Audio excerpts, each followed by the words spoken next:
Bonjour. C'est une évidence, l'élection de nos frères, son Excellence le président Bassirou Diomaye Faye et le Premier ministre Ousmane Sonko, a suscité un enthousiasme énorme au Sénégal et au-delà en Afrique. C'est donc normal que dans le terroir, le Boulouf, pour le citer, le terroir natal, l'arrondissement natal de M. le Premier ministre Ousmane Sonko, les populations puissent attendre de lui qu'il résolve les problèmes qui ont suscité, notamment les incompréhensions en Casamance. Au premier rang de ces problèmes, nous allons citer le barrage d'Afignam.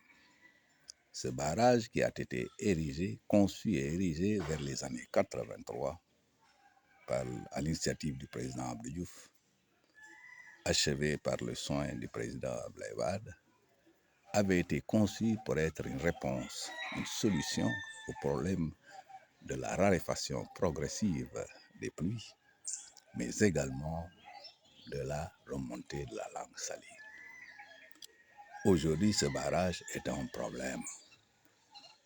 La déforestation, pour ne pas dire la disparition d'une quasi-totalité d'une faune, ajoutée au manque de ressources telles le poisson, sont une série de problèmes auxquels sont confrontées les populations du Boulouf, ou plus précisément les populations riveraines de ce bras de mer du fleuve Casamance, qui traverse au-delà de ce village d'Afignam, les villages de Bagaya, de Mandéga, de Djatok, de Balengor, et jusqu'à Bignona, et même vers le Soutou. Aujourd'hui, le frère Premier ministre Ousmane Sonko devrait orienter une réflexion pour pour évaluer d'abord le barrage, se demander est-ce qu'il apporte des solutions pour lesquelles il a été conçu et aux besoins, quelles doivent être les mesures idoines à prendre pour soulager les populations, parce que c'est un véritable problème, c'est une véritable catastrophe. Un deuxième problème qui hante le sommeil des Casamancés ou des agriculteurs casamancés, c'est cette mouche blanche-là. Ce parasite qui infecte les mangues et qui les rend non comestibles. Tout le monde sait que parler de la Casamance, c'est évoquer la mangue pléthorique. Mais malheureusement, des années de travail sont perdues simplement parce qu'il y a une mouche.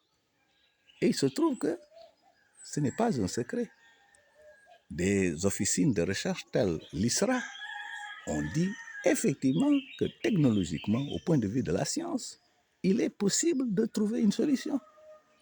Maintenant, c'est un problème de finance. Et c'est là, il y a deux leviers. Le levier de l'État et le levier de la participation des populations.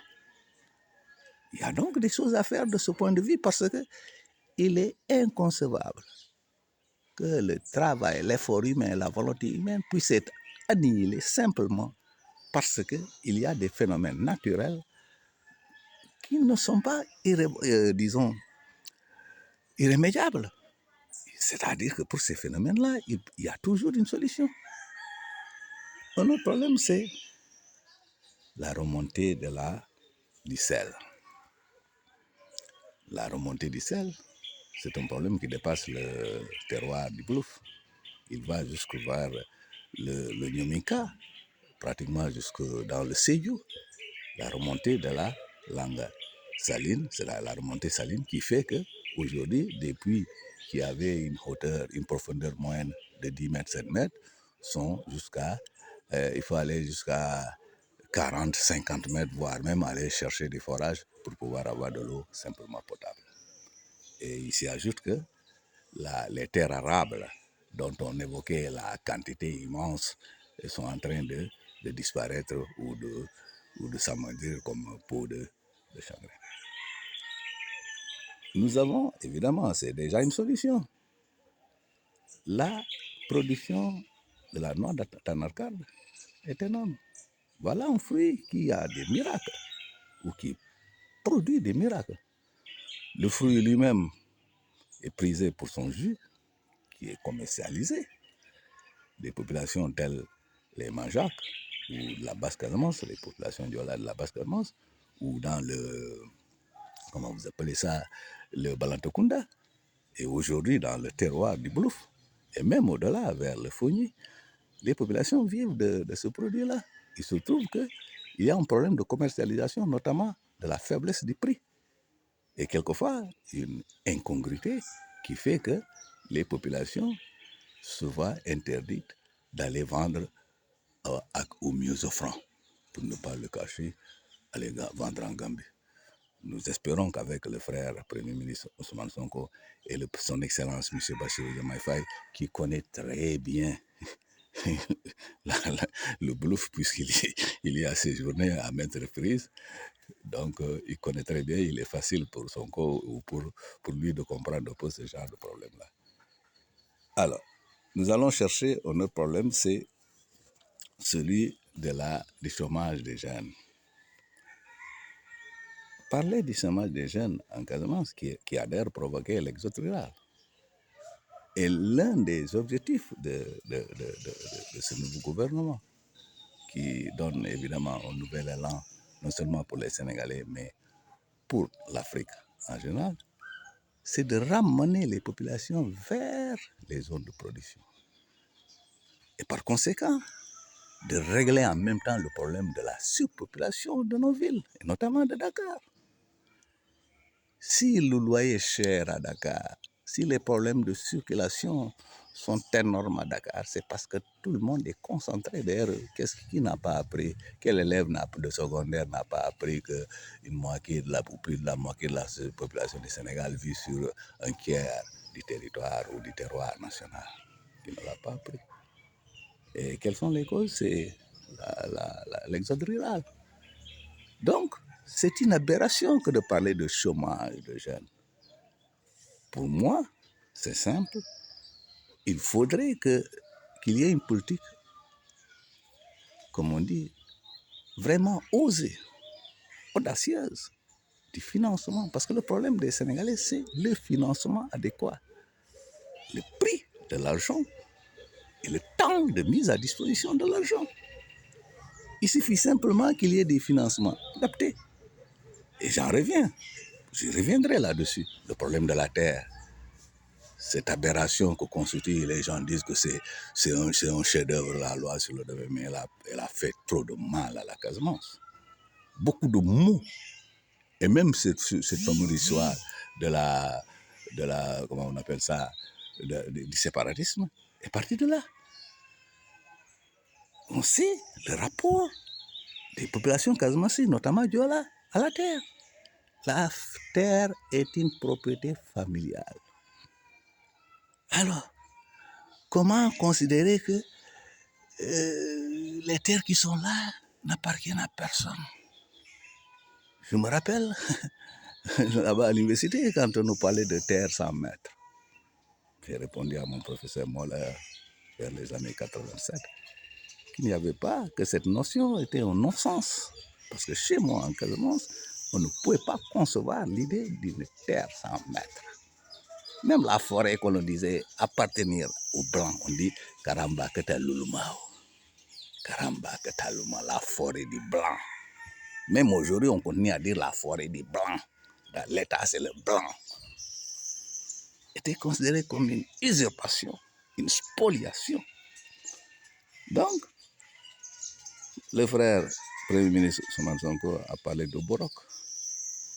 Ce n'est pas une surprise pour qui connaît la mentalité en Casamance.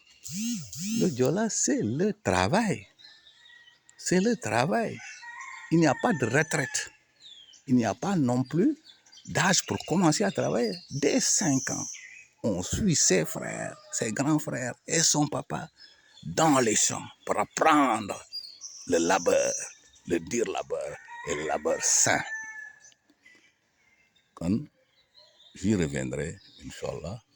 J'espère qu'en évoquant ce genre de problème, je contribue simplement à, à,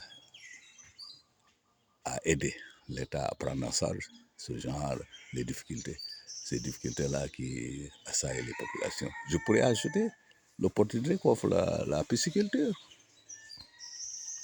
La pisciculture, l'ostréiculture, il y a tellement de choses qu'on peut faire. Nous avons des rizières qui sont là, des rivières, qui peuvent facilement être transformées en étangs.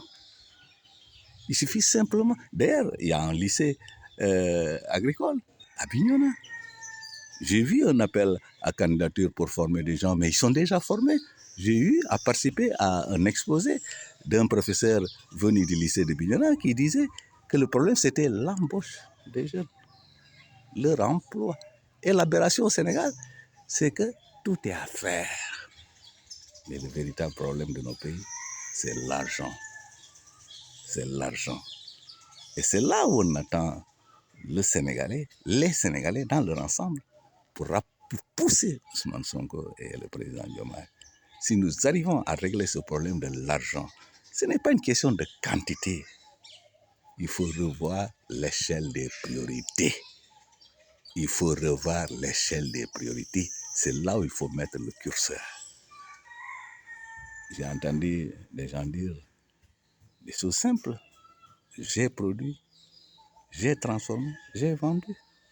Mais quand tu le dis ainsi, tu dis secteur primaire, secteur de production, secteur des mines, secteur des matières premières, je transforme secteur secondaire et je vends le tertiaire. Aujourd'hui, avec l'informatique, on a le quaternaire et encore au-delà. Mais c'est une honte que nous ne puissions pas nous développer, c'est une honte.